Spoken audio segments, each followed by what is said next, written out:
A handsome billionaire pretended to be blind and crippled, just so he could find true love.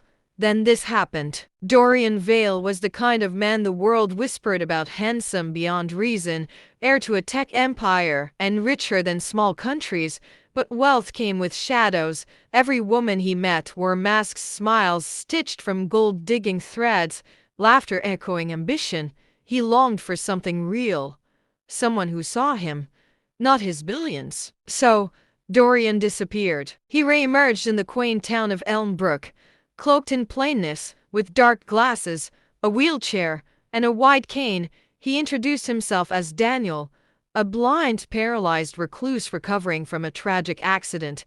He rented a small cottage on the edge of town and kept to himself until he met her. Leela Monroe, the florist's assistant with paint-stained fingers, too many dreams, and a broken past. She wasn't dazzled by status or money. She talked to Daniel like he was real, laughed without filter, and told him secrets she never told another soul. For months, their bond deepened.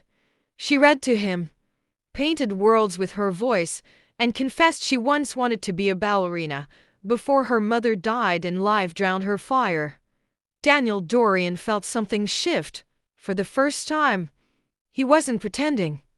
He was seen. One stormy night, she whispered, "I think I'm falling for you." He wanted to say the same, but truth claws at all illusions. Before he could confess, she vanished. Gone. Her cottage abandoned, the shop closed.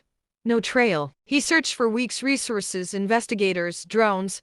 Nothing. She had disappeared like fog in the sun. A year passed. Heart hollow, he returned to the city, reclaimed his empire, but never his peace, until an anonymous envelope arrived. Inside, a photo of a ballet studio. He followed it. The studio was small, tucked in a New Orleans alley, glowing with soft light and the scent of jasmine. Inside, children twirled like hope.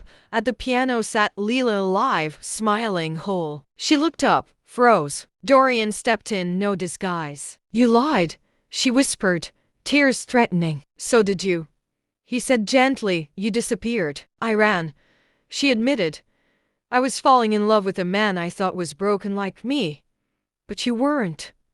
You were pretending.